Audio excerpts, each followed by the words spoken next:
Well, hello and welcome to the Informed Traveler Podcast, a weekly travel podcast where our goal is to help you become a more informed traveler. And I'm your host, Randy Sharman. On this week's podcast, travel expert Onanta Forbes will join us in a few seconds to share her experience in South Africa, where she finished up her semi-world cruise on the Zuiderdam. Plus, travel writer Deborah Smith recently visited Ireland, staying at the luxurious Cashel Palace. So we'll get some insight on her experience staying there. But first, we begin our podcast this week with incredibly sad news that our good friend and colleague Ken Stewart from Cropit Travel Solutions passed away this past week. His sudden death is a shock to us all, so joining me to share some thoughts about Ken is travel expert Onanta Forbes. Hello, Onanta. Hi, Randy. How are you? I'm well, thank you. We have to begin with some sad news about our good friend Ken Stewart, who does a weekly contribution on this show, much like you do, who suddenly passed away this past week. Very, very sad news. Very shocking, actually. Yes, I am. It is very shocking, and I'm still kind of in. Words aren't coming easy just because he was. I saw him last week at our princess seminar, and then he's no longer with us. And I've had the privilege and the pleasure to have known Ken for many years, as you have. He's a well-liked individual, well-respected. Um, what can you say other than we are so sorry? Our heart and our thoughts go out to his family and his friends, his clients, because he has many clients over the years that just love him, and he loved them because he it was a new career for Ken coming into the travel business after many years in a different industry, and he did so well. He made his name known, his company known, and we will miss him. Yeah, it really is hard to find words that are suiting. Like you can say he was well respected, and he was well liked. Yeah, and that phrase "to know him is to love him" was kind of corny, but it's all true, right? And sometimes the words just aren't enough to describe the impact he had with his travel business and the travel industry, with his family, with his friends. Like he wasn't just a coworker; he was kind of a mentor to many people. Very knowledgeable, and he was a contributor to this show when it was a radio show from day one. So that ran for like 14 years, and the podcast we're now into 3 years. So for 17 years, I chatted with him every week. And so, yeah, to say that he will be missed is a vast understatement, I think. Yeah, and I think at this time we have to enjoy the memories of him because there were good memories of him, and he was a good part of the travel industry, and people far and wide knew Ken and always had good things to say about him. Yeah, so it just goes to show life's too short, and we have to just really take take take reflection on the people in your life, what you do in your life, and enjoy it. Exactly. Because Enjoy he every certainly moment. enjoyed his life, didn't he? He sure did. Yeah, Yes. like he really, really enjoyed the travel industry.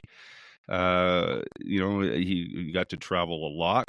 We're going to talk about your adventures in the African safari. He did that.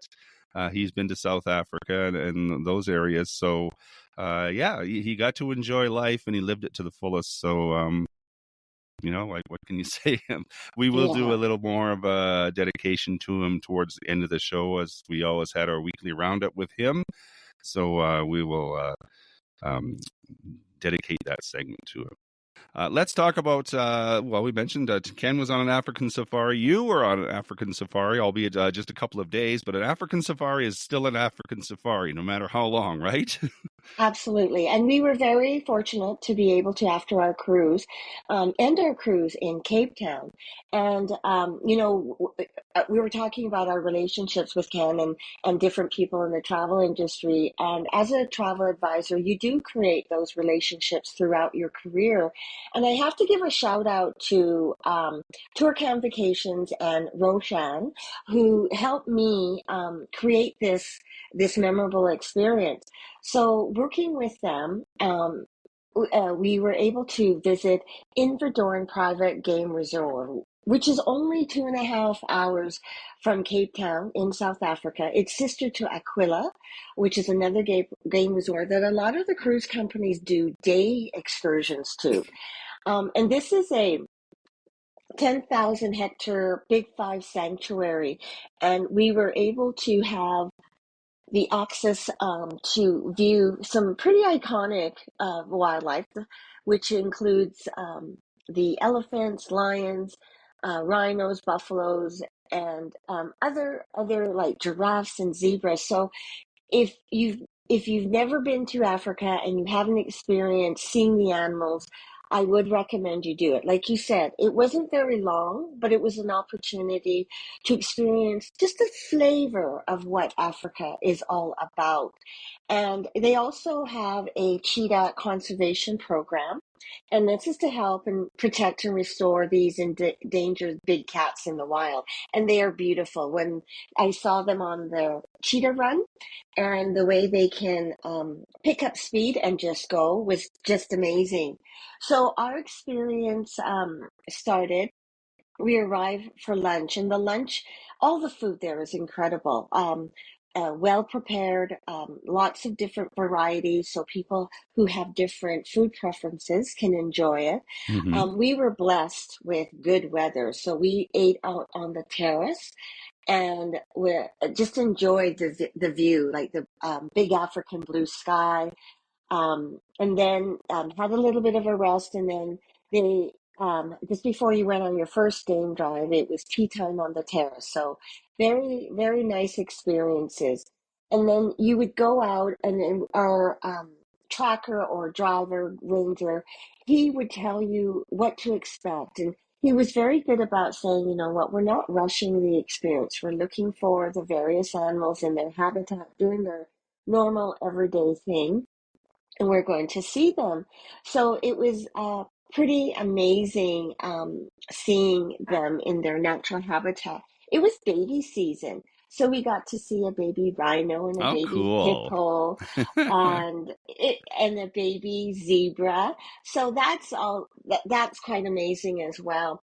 And then in the evening, you can go on a stargazing experience, weather permitting, and then you go after dinner, and then you go out into the veld, and then you are like, because there's no light pollution, you Hmm. are completely in the dark, right? When you turn off the lights from the vehicle that you're in, and then they show you different constellations that fill up the sky. It was quite amazing. It must be amazing. Right. And so we spent a couple of nights there. So we went on a morning drive. So you got to see a different perspective of the land in the morning versus in the evening.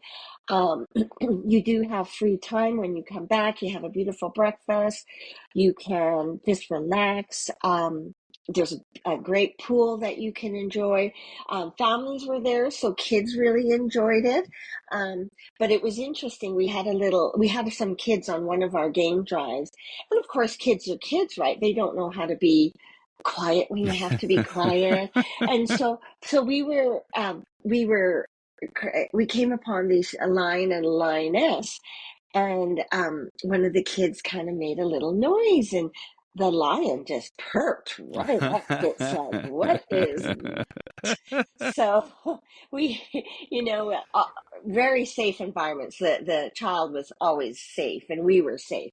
But it's just quite interesting how they're still wild animals. We Yeah, still have to exactly. be very aware of them. Mhm. So we had that experience, and then again through Turkan, we were able to book our time back into South Africa before our journey home, and we stayed at the Portswood Hotel, which is sister to the Commodore Hotel, which I have to say I was stayed at 20 years ago, and a lot of the cruise and tour guests stay at these hotels.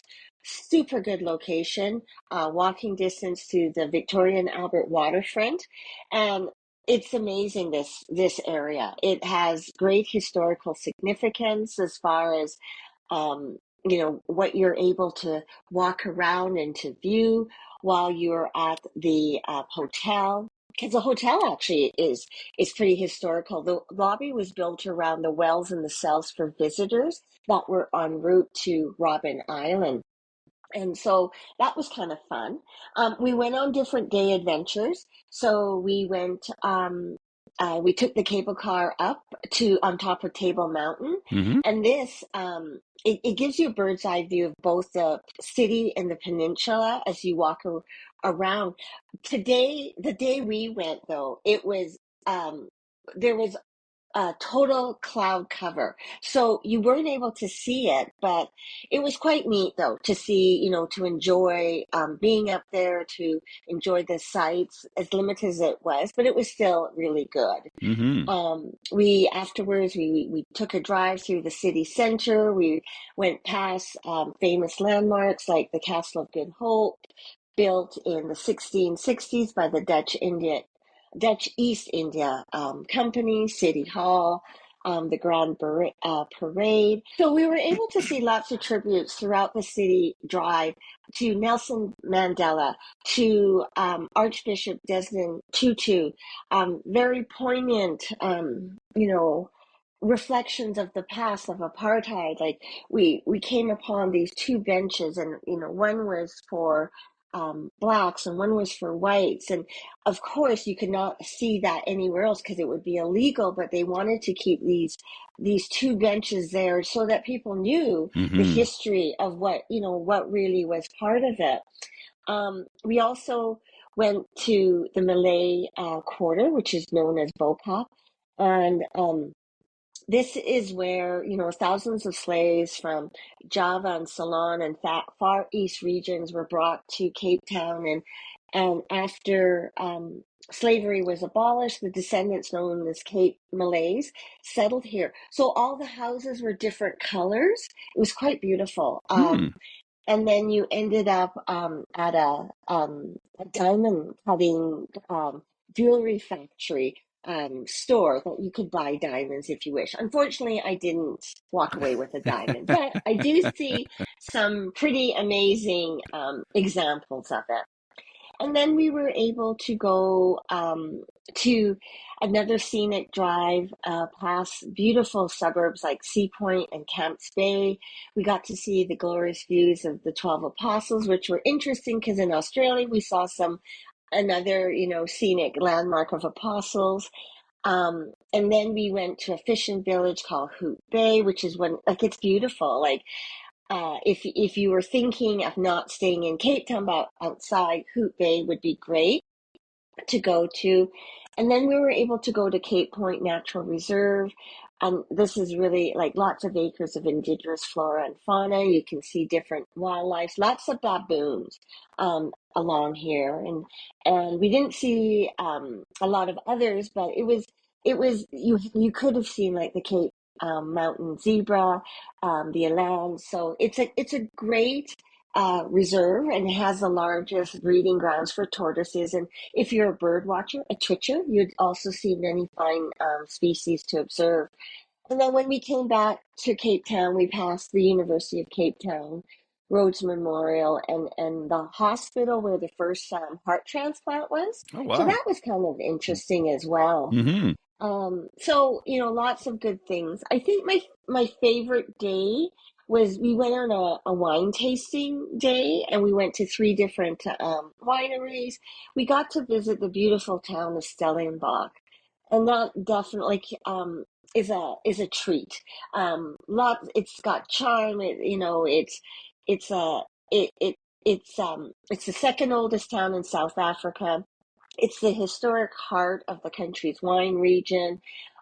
So it was beautiful, like lots of cute little shops, great eateries, just an opportunity just to relax and enjoy, being out of the city, but not far. Hmm. You can and enjoy the beautiful wines that perhaps are not imported to Canada, but you Hmm. can also, purchase them and send them back with you or bring them back if you wish. So a beautiful few days. Um, as I said, where we were located, every night we came back to our hotel, just walk over to the waterfront. Great restaurants, lots of different restaurants, lots of different cuisines. Enjoy the beautiful views. Enjoy the shopping was great, and then on the weekends primarily, which were there, they have like people like I don't want to call them buskers because there were artists doing dancing and singing, Oh, and cool. it really created a beautiful atmosphere of Mm. walking around and enjoying. Um, and we felt very safe. We were also very aware of our surroundings. You do have to be careful. Don't take a lot of cash on you. Make sure that you have those RFID wallets or purses so that your credit cards or your bank information can't be scanned. Well, yeah, good advice, good tips. I think that's good advice for no matter where you go. Always be aware of your surroundings and be aware of those types of things. And definitely, it's one of those trips that if you're planning to do that, having a knowledgeable travel agent would really, really help. So now that you've experienced it, you're one of those, right? That's right. Yeah. And I'm very blessed. Like in life I got to see beautiful places in the world, and Africa is definitely one of them. Like I always say, after my first trip to Africa years and years ago, again with Tour Vacation to Kenya and to Tanzania, you come away changed. Well, that's a good way to put it. I don't see how any other way. The simple fact, like when you're talking about looking at the stars at night, I don't think people living in the cities and even in some of the countryside, because of the light pollution from the cities can extend quite a ways.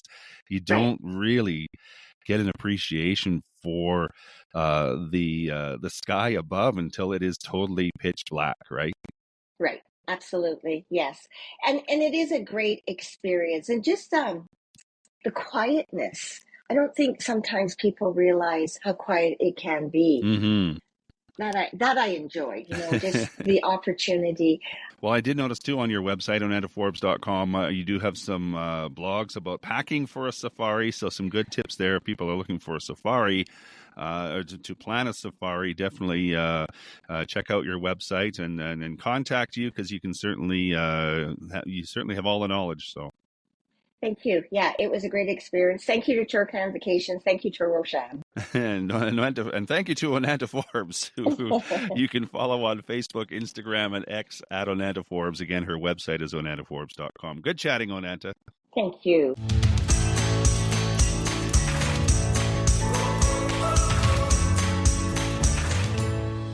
Well, a visit to Ireland offers all kinds of accommodation options, including staying at a historic palace.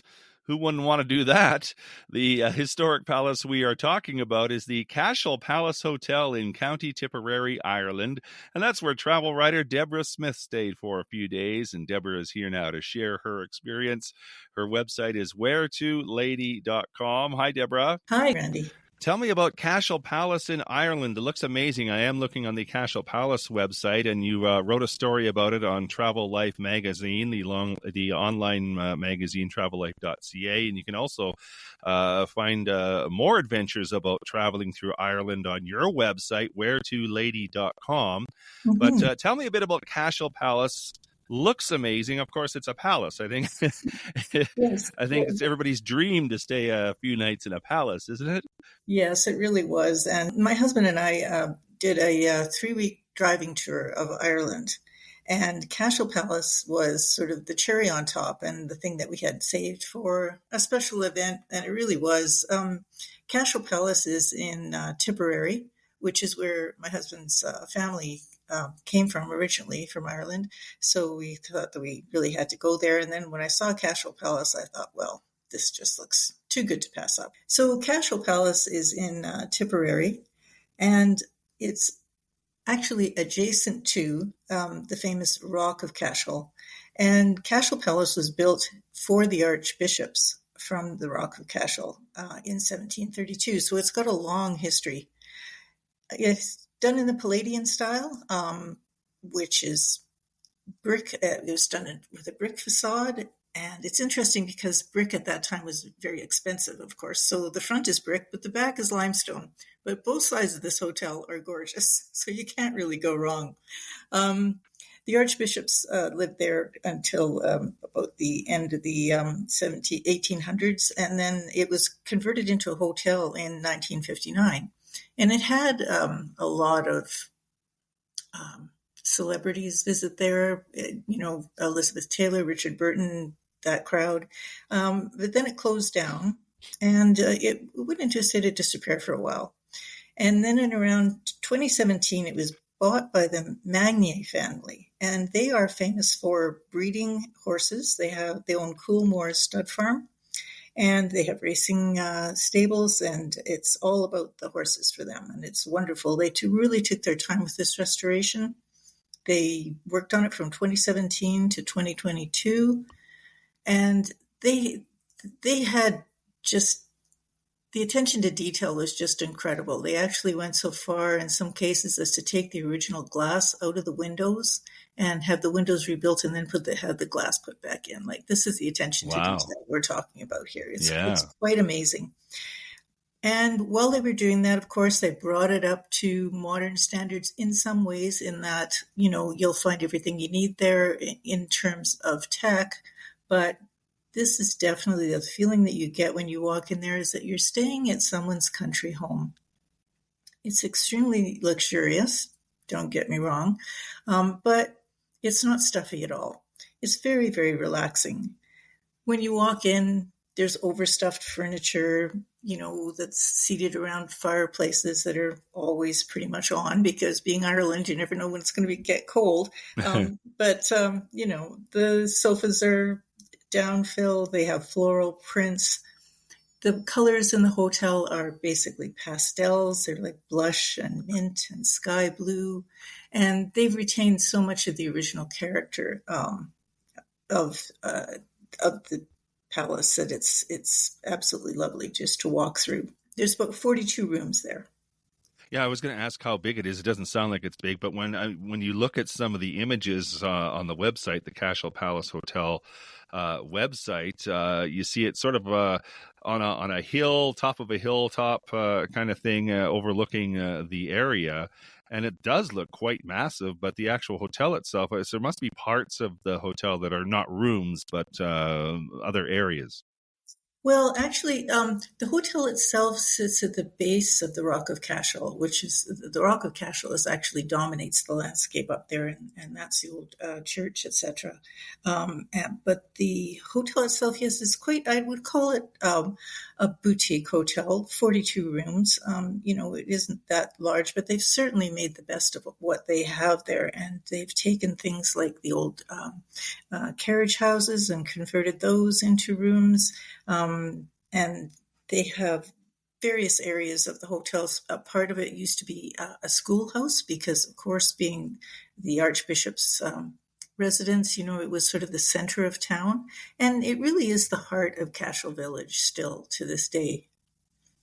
So how much access do you have to the rest of, I'm just going to call it the Rock, for lack of a better term? It's not actually a rock, though, right? It is the whole building structure. And again, if you're looking on the Cashel Palace website, you can get a better visual of this. Yeah, so how much access do you have to some of the historic spots there? Well, that's the lovely thing about it, is you actually have your own access. When you leave the hotel, you walk along up to the Rock of Cashel, which is a National Historic Site, by something called the Bishop's Walk. It's a private walkway that leads through the 25 acres of gardens that they have there. And when you get to the end, there's a gate with a key code, so you can get in and out. And you're basically right at the Rock of Cashel. It's nice. Beautiful. Yeah, it is very nice. Well, the history there must be amazing, though. Oh, yes, it absolutely is. The Rock of Cashel itself dates back to the 4th century, and it was actually the seat of the kings of Ireland, and it's the place.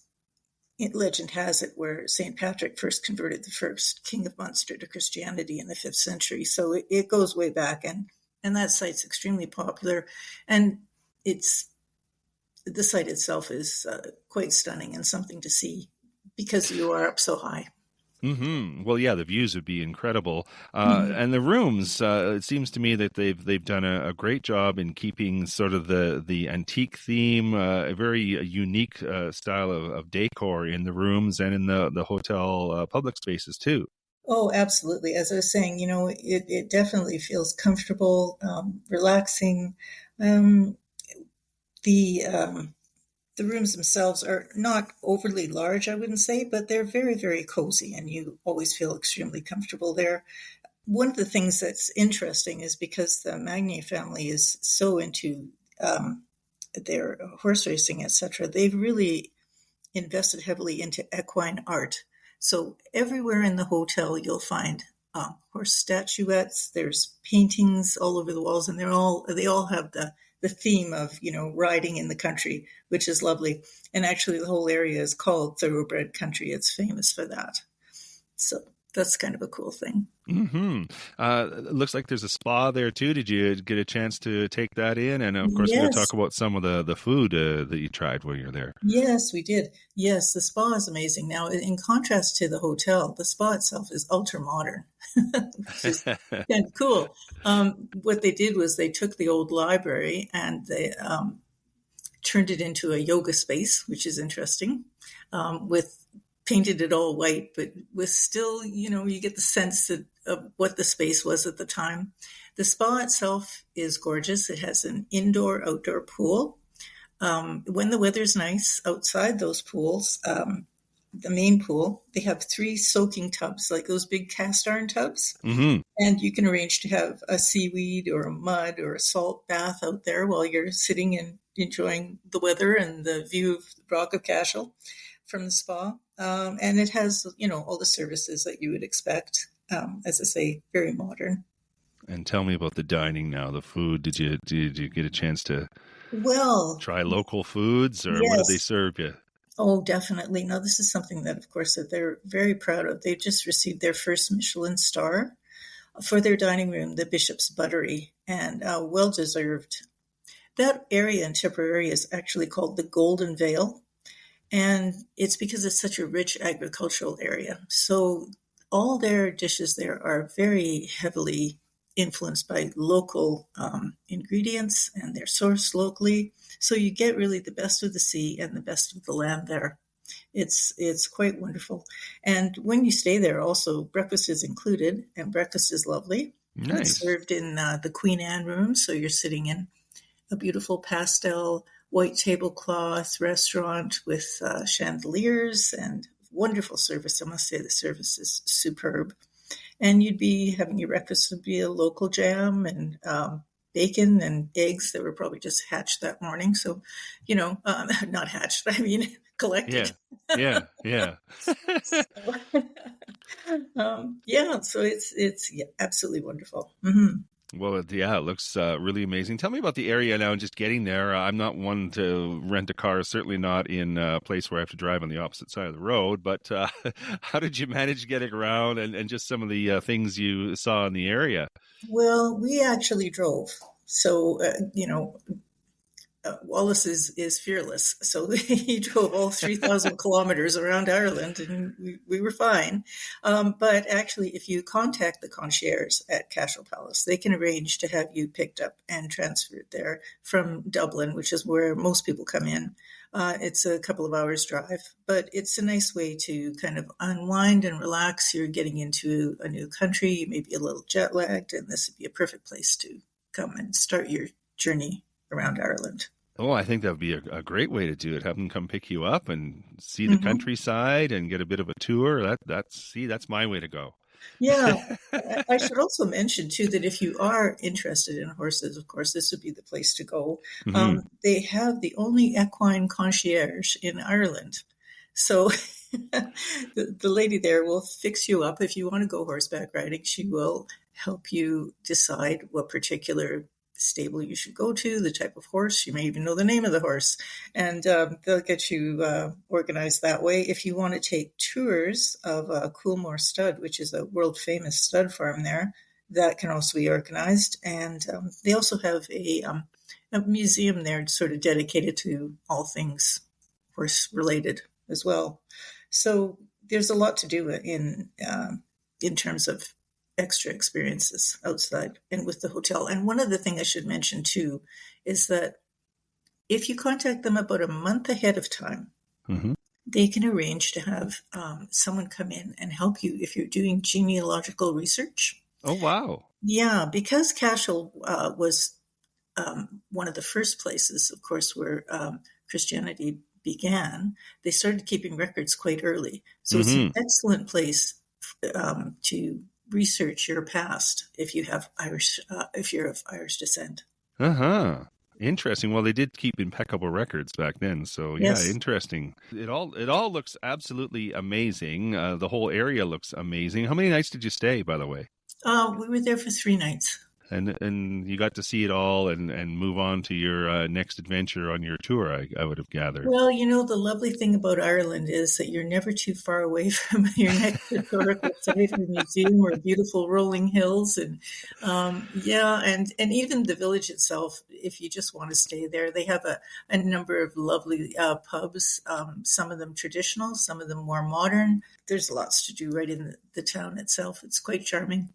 It looks very charming. You can find out more about Deborah's adventures in Ireland on her website, wheretolady.com. You can learn more about the Cashel Palace with the Cashel Palace website, cashelpalacehotel.ie, and travellife.ca is where you can find her story about Cashel Palace. So it's always fun to chat, Deborah. Thank you so much. Thank you, Randy.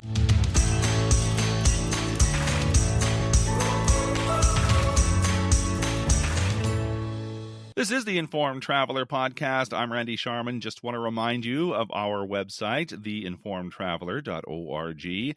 That's where you can find our contact page if you have any questions or comments about the podcast.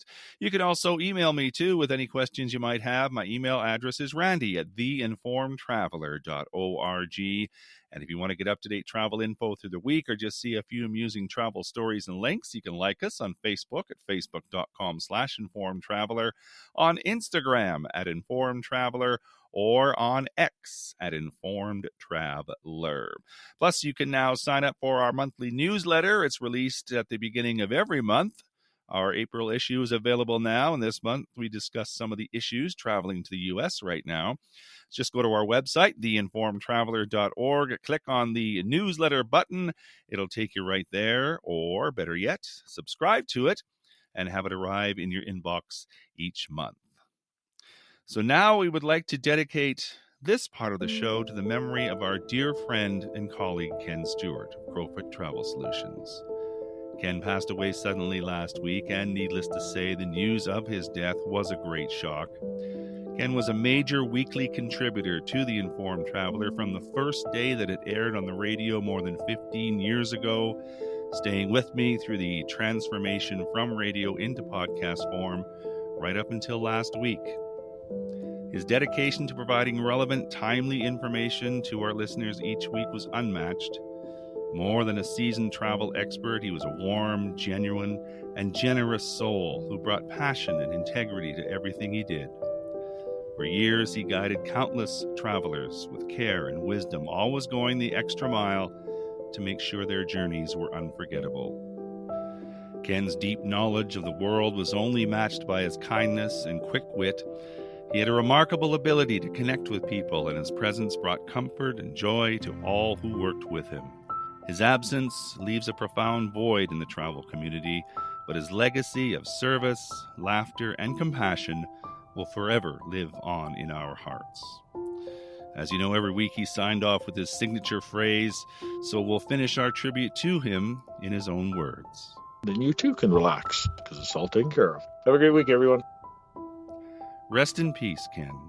You will be deeply missed.